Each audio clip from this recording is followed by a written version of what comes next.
안녕하세요. 부자아빠 부동산 연구소 대표 양팔석입니다. 요 근래에 이 모아주택 하는데 이 모아주택이 뭘까? 오늘은 그 주제를 모아주택으로 선정했습니다. 이 모아주택과 기존의 가로주택 사업, 자율주택 정비 사업, 소규모 재건축, 소규모 재개발 이런 것들과는 어떤 연관관계를 가지고 있고 그것이 또 어떠한 차이점에 의해서 투자의 패턴들을 우리가 찾아볼 수 있는가? 이것이 중요한 포인트죠. 그렇다면 이 모아타운, 모아주택을 좀 더 세분화해서 살펴봄으로 해서 우리 함께 성공 투자의 길로 나갈 수 있도록 하겠습니다. 자, 그렇다면 이 모아주택은 무엇일까? 모아주택은 면적이 1500제곱미터 이상 이 소규모 방식으로 진행되는데요. 서울 지역에는 이미 재개발이 이제 예정되어 있는 것들을 제외하게 되면은 정말 소규모로밖에는 개발할 수밖에 없는 이런 지역들이죠. 왜냐하면 이미 소규모의 저층 주거지의 87%는 노후도 요건이라든가 재개발 요건에 부합하지 않아서 그냥 방치되어 있는 지역들이 많거든요. 이들 지역들을 좀 더 블록화해 가지고 이제 노후도 요건도 낮춰주고 해서 개발을 할 수 있도록 이제 만들어 주는 것이 주 목적이 바로 모아주택 모델이 되겠습니다. 오세훈표 소규모 재개발이라고 볼 수 있죠. 바로 2026년까지 이제 3만 호를 이제 목표로 하고 있습니다. 그래서 매년 20곳씩 선정을 해서 5년 동안 100곳을 지정하겠다. 이제 이것이 목표입니다. 그래서 예산까지도 375억 원 정도를 이제 책정해서 예산 지원까지 이제 해주게 됩니다. 이렇게 되면 노후도는 지금까지 기존의 재개발이라든가 또 소규모 정비 사업을 하기 위해서 충족돼야 되는 재개발 노후도 요건이 이제 67% 3분의 2였었거든요. 이것을 낮춰서 50% 이상만 충족이 되면 할 수 있도록 하기 때문에 아마도 많은 지역들이 이 요건에 부합되기 때문에 사업이 활발하게 추진될 것으로 예상이 됩니다. 특히 블록 단위의 모아주택이 집단적으로 추진되는 10만 제곱미터 이내의 지역을 한 그룹으로 묶어 하나의 대단지 아파트처럼 체계적으로 관리하고 다양한 편의시설을 확충하는 모아타운 개념도 도입하게 됩니다. 모아타운의 법률적 근거는요, 2018년에 제정된 바로 빈집 및 소규모주택 정비에 관한 특례법이 있죠. 여기에는 4가지의 정비 유형이 있었습니다. 처음에 이제 법이 제정될 땐 3가지였죠. 자율주택 정비 사업, 가로주택 정비 사업, 그리고 소규모 재건축이 있었습니다. 여기에 소규모 재개발 방식이 이제 추가가 되었죠. 그래서 이 법에 근거해서 소규모 단위로 이루어지는 바로 빈집 및 소규모 주택 정비에 관한 특례법에 근거한 개발 방식이 되겠습니다. 모아주택은요, 이 가로주택 정비 사업과 소규모 재개발을 혼용한 방식이다.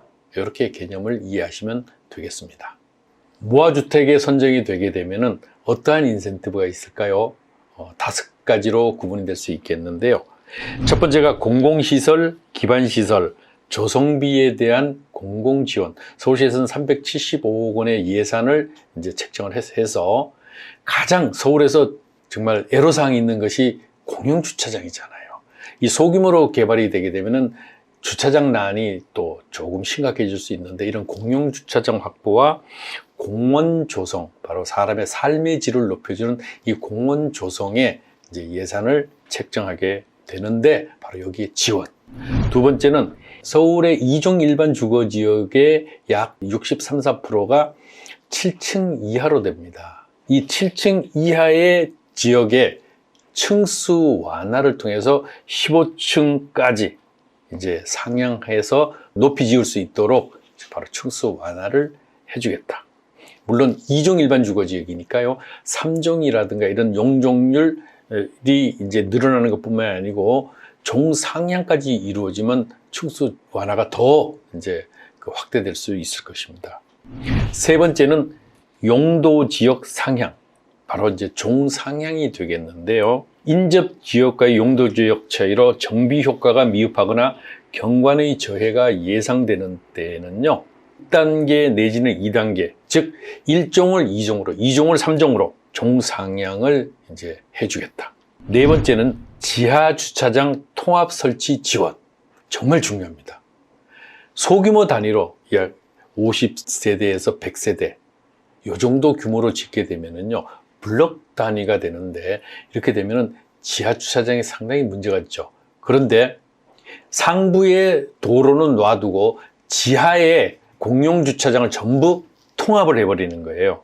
그래서 통합된 지하 주차장을 이용하게 되면은 편리하고 주거 환경이 획기적으로 개선이 되는 이런 효과를 누릴 수 있기 때문에 지하 주차장 통합 설치 지원.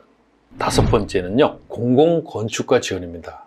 그렇죠. 소규모 단위로 이루어지게 되면은 아무래도 주거 문화의 수준에 대한 설계도 그렇고 이런 여러 가지가 열악할 수밖에 없는데요. 이제 우리나라 4만 불 시대로 가고 있습니다. 그렇기 때문에 여기에 걸맞는 건축 품질이 이루어질 수 있도록 이제 공공건축가를 통한 기본 설계를 이제 지원하게 됩니다. 이렇게 돼서 5가지 지원을 하게 되면은 비록 소규모 주택, 아파트 모델이 될지라도요, 고급 브랜드 못지않은 아파트로 이제 개발이 될 것입니다.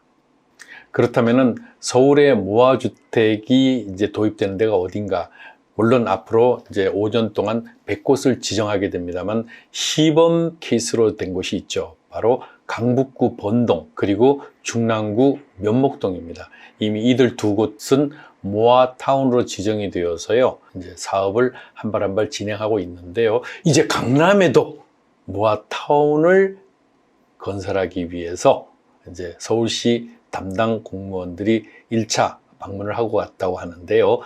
아무래도 개발이 되든 어디가 되든 우리는 바로 핵심적인 곳에 이제 관심을 더 가지는 것이 좋겠죠. 이왕이면 똘똘한 놈 한 채가 더 중요한 시대니까요. 그렇다면 거기가 어딘가? 바로 반포 1동이 되겠습니다. 반포 1동이 다 전체가 되느냐? 아닙니다. 반포 1동 안에서도요, 번지가 728번지, 729번지, 730번지, 731번지 때 이제 모아타운이 예정되어 있고요. 이곳 지역은 10만 제곱미터 정도로 이미 이제 면적이 정해져서 물밑 작업이 진행되고 있습니다. 그러면 여기가 구체적으로 어디 지역인가? 먼저 전철고선 신논현역 있죠. 전철고선 신논현역에서 도보로 약 한 5, 6분 정도 거리입니다. 그리고 경부고속도로에 바로 접하고 있습니다. 이 반포 1동 모아타운이 조성되려고 하는 이 예정지 바로 건너편이 반포 GS 아파트가 있는 바로 반포 자이 아파트 지역입니다. 이곳 지금 그 반포 1동에 예정되고 있는 모아타운으로 예정되고 있는 것은요, 사평역에서 3, 4분, 신논현역에서 5, 6분 정도의 거리입니다. 더 중요한 게 있죠. 이제 반포 1동의 가장 개발 호재 중에 큰 이슈가 바로 경부고속도로의 지하화입니다. 이 경부고속도로의 지하화가 되면은 이 모아타운이 조성되는 반포동 729번지 일대는 정말 노른자위로 재탄생하고요. 여기에 또 아파트 모아타운으로 조성이 된다고 하면은 주변의 아파트 값 지금 25평대 기준으로 이미 25억 원을 호가하고 있거든요. 비록 소규모 주택으로 개발이 되지만은 이 타운 형태로 되기 때문에 주변 지역의 아파트에 못지않는 고급 주거 단지로 재탄생할 것입니다. 오늘은요, 새로 나온 정비용 모델인 오세훈표 소규모 재개발에 대해서 살펴봤습니다.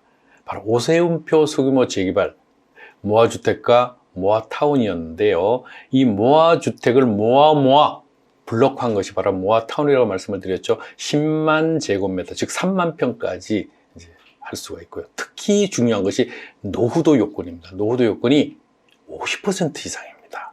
이렇기 때문에요, 이 강남에 모아타운이 들어서는 이들 지역들에 더욱 높은 관심을 가지십시오. 똘똘한 한 채 중요합니다. 이제 지금이 아니고 앞으로 시간이 지났을 때, 정말 잘했어. 하는 그런 지역을 우리 계속 찾아서 모아타운에 대한 이제 강의를 진행할 것인데요. 다음 시간에 더 좋은 지역에 대한 분석을 가지고 찾아뵙도록 하겠습니다. 안녕히 계십시오.